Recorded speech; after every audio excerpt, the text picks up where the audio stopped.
Yeah, this is going to be an interesting session, because today, we're zeroing in on the subliminal messaging and hidden symbolism, buried deep inside the controversial films of Stanley Kubrick. And there's no better place to start than 2001, A Space Odyssey, is one of the most iconic, debated, and misunderstood films ever made. Kubrick was given extraordinary creative freedom on this project. Arthur C. Clarke allowed him to reshape major elements of the story so Kubrick could tell it his way visually, psychologically, and philosophically. But interestingly, there were limits. Not from Clarke but from higher up. Kubrick was discouraged from explicitly using Saturn in the final version of the film. And whether you see that as creative constraint, symbolism avoidance, or something else entirely, the result is fascinating because Saturn's influence still lingers beneath the surface. Now I know what some of you are thinking already. What does Saturn have to do with any of this? Stick with me. Because Saturnian symbolism doesn't just appear in 2001, it echoes throughout much of Kubrick's work. And before we go any further, let's clear something up. When people hear the word occult, they immediately jump to the Illuminati, secret societies, something evil. But under its original esoteric meaning, occult simply means hidden. That's it. Hidden knowledge, hidden structure, hidden systems. Not automatically sinister, just out of sight. And historically, elites have always organized themselves around closed systems of knowledge. Clubs, orders, fraternities.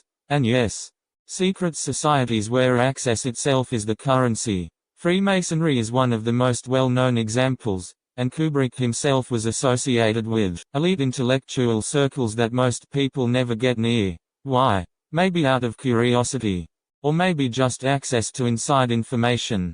Because if you're not on the inside, then you'll never learn how the room actually works.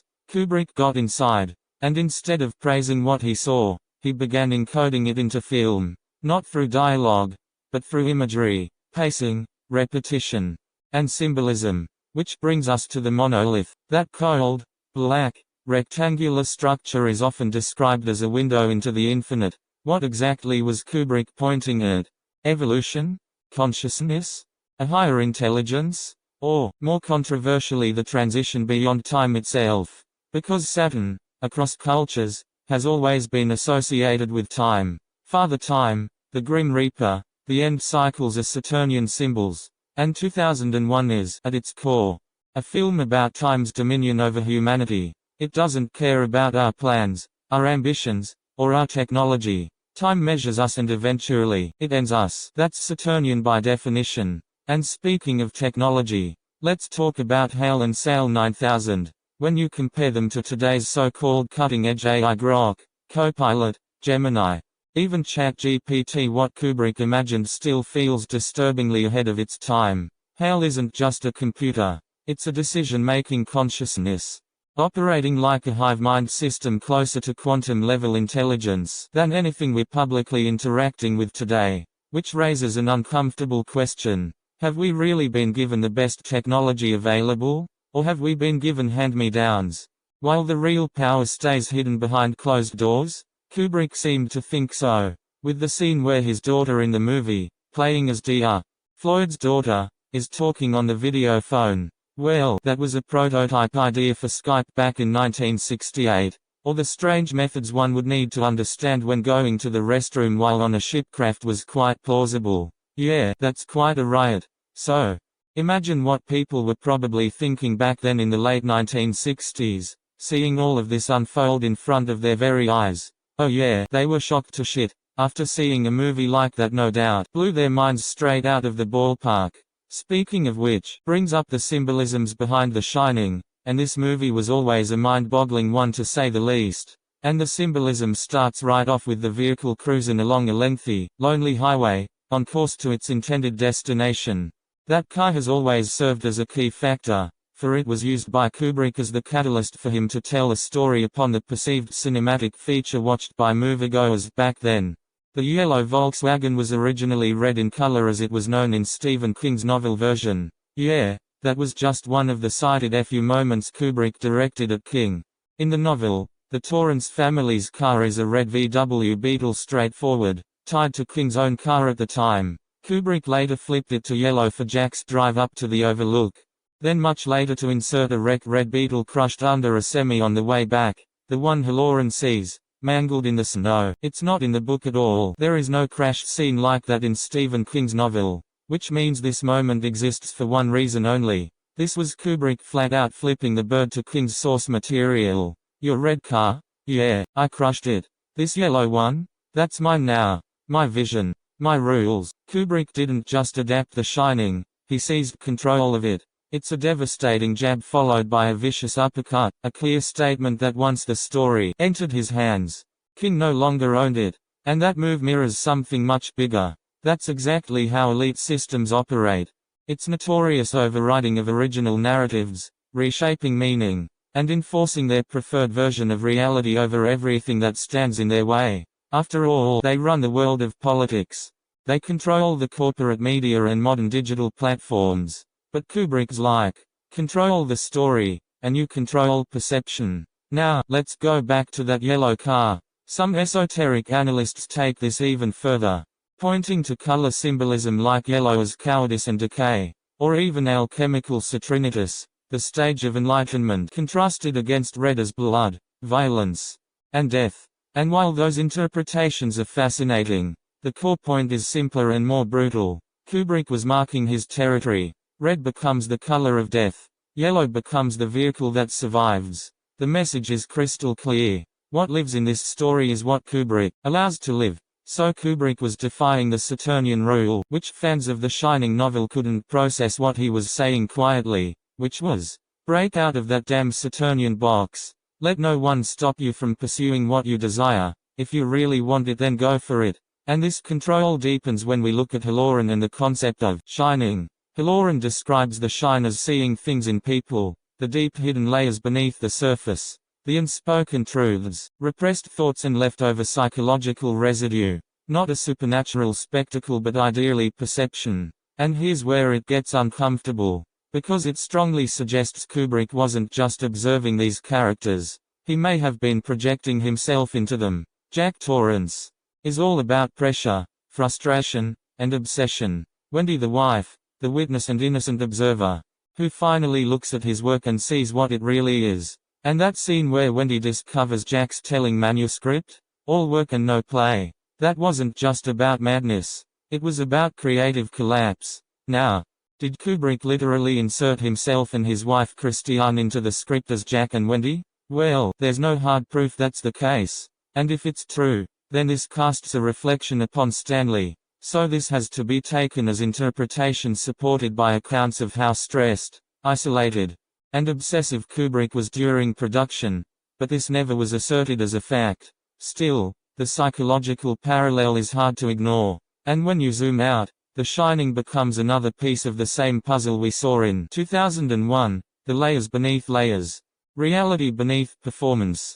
Kubrick wasn't just telling stories, he was embedding psychedelic, psychological, and symbolic frameworks that reward people who look closer. And from here, the path only gets darker, because the next films don't just explore hidden systems, they expose who benefits from them. Alrighty then. Now this one most of you will recognize this instantly. Private T. Joker, the main character in Stanley Kubrick's Full Metal Jacket. And this movie is a straight-up mind twister, largely because of one man, Gunnery Sergeant Hartman. He's relentless, methodical and downright ruthless. From the very beginning, the recruits are scrambling to adjust, because they heard what Hartman is like. And yet, Private Joker still decides to poke the bear. During a Hartman blistering rant, Joker slips into that old John Wayne tough guy voice, mocking him just enough to be dangerous. At first, it looks like he might get away with it, but Joker confesses, And Hartman, almost impressed, plays along. He jokes about Joker visiting his sister for some illicit fun, then bam! A sudden low blow to the solar plexus. Joker is folded over in pain as Hartman rains down insults like artillery fire. Now, these are young men being shaped to fight in one of the most morally questionable wars in American history, the Vietnam War. But here's the thing. This movie isn't really about being fearless, tough, or heroic. The real focus of Full Metal Jacket is Private Pyle. Watching Pyle's transformation is brutal, honestly. It's uncomfortable. You can see early on this guy is not built for this environment. And this isn't a joke. Pyle clearly shows signs of serious mental instability. Hartman targets him relentlessly. The heat gets turned up past 100 degrees Fahrenheit. When Hartman notices an undone lock on Pyle's footlocker and loses it completely, after discovering why it was unlocked. Weird thing was that he didn't punish Pyle, but instead punished the entire platoon, drilling with numerous physical exercise drills while Pyle stands untouched, getting better acquainted with that donut. And that goes on while everybody else watches him.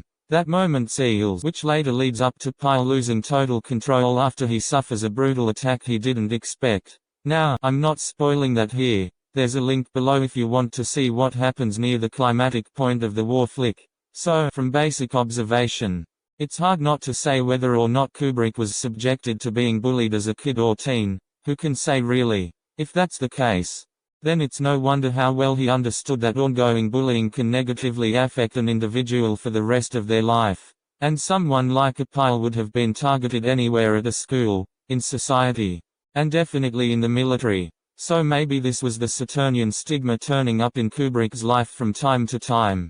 That's also not to mention within his professional career he had to deal with the Hollywood elite that demanded he produce movies they found acceptable. Plus, a key thing about Kubrick was that he didn't like anyone telling him what to do with the films he wanted to produce. And that brings us to Kubrick's most Saturnian-aligned suspense thriller of all, Eyes Wide Shut. This was the film that ignited a full-blown controversy and quietly placed Kubrick in hot water. Not because of violence, but because of what it implied. And at the center of those implications sits one recurring archetype, Saturn. Now I know some of you are already asking, what does Saturn have to do with any of this? Here's the short answer. Across history, Saturn has symbolized hierarchy, time, control, restriction, and authority. And Eyes Wide Shut is a film entirely about what happens at the top of the hierarchy, where rules no longer apply equally. Kubrick isn't showing random decadence, he's showing a closed power system. The ultra-wealthy, the insulated, the untouchable. Families and networks are so deeply embedded in corporate, financial, and media structures that accountability becomes optional. And yes, historically, those kinds of power structures organize themselves through ritual, symbolism, and exclusivity. That doesn't require fantasy, it's sociology. The film exposes the moral vacuum inside that inner circle, and Hollywood itself isn't outside that orbit. In fact, it's often adjacent to it. And if you remember what we established earlier about Kubrick, his suspicion of manipulation, control, and hidden authority, this film feels less like fiction and more like observation, which is likely why Kubrick kept his distance. He was famously protective of his wife, Christiane, and deliberately avoided social entanglement with elite inner circles, not paranoia boundaries. Now look at the symbolism, the robes, the masks, the choreography, the silence. These aren't random aesthetic choices.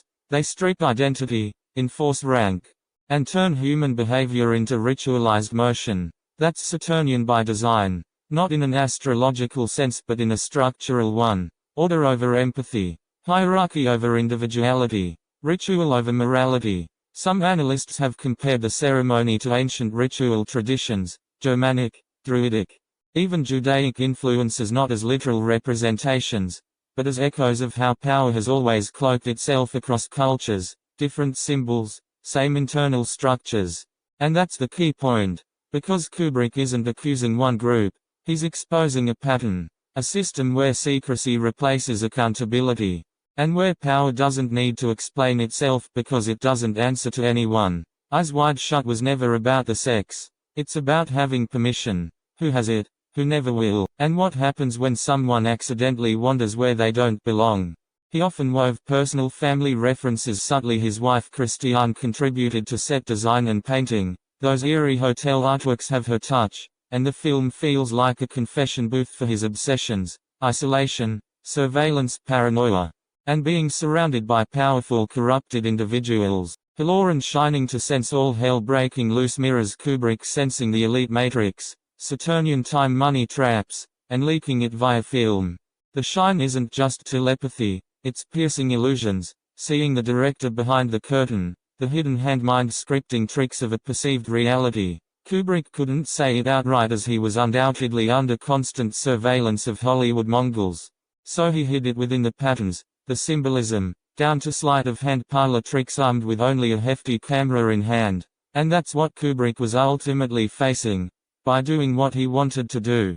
But he constantly ruffled the feathers of the Hollywood elite, and many suspect that is what led up to his demise in the end. But Kubrick was a risk-taker, because he knew if you want to make a statement, then you have to be willing to stand for what you believe to be true, even in the face of powerful monopolies, corporations, figureheads or powerful families. Kubrick did just that. Because he refused to back down from tyranny and Saturnian forces. He's willing to jailbreak himself free of the Saturnian box, aka Saturn's trap. Ultimately, this is just one of the things he was trying to do, to break you free of Saturn's grip. Because anyone can play as him, act like him, and rule like him. Nevertheless, Stanley Kubrick is telling you to jailbreak your mind out of the box, and live the true life you want to live on your terms, as he did with his. So, if you liked what you heard today about this tactical take on the late great director Stanley Kubrick, and how he refused to be governed by the powers that be within Hollywood's movie industry, then smash that like button. And make sure to subscribe to Mind Blast Mechanics, where we dive deep into the observations that matter. Don't miss our next video, so make sure to tap that bell. Thanks for watching.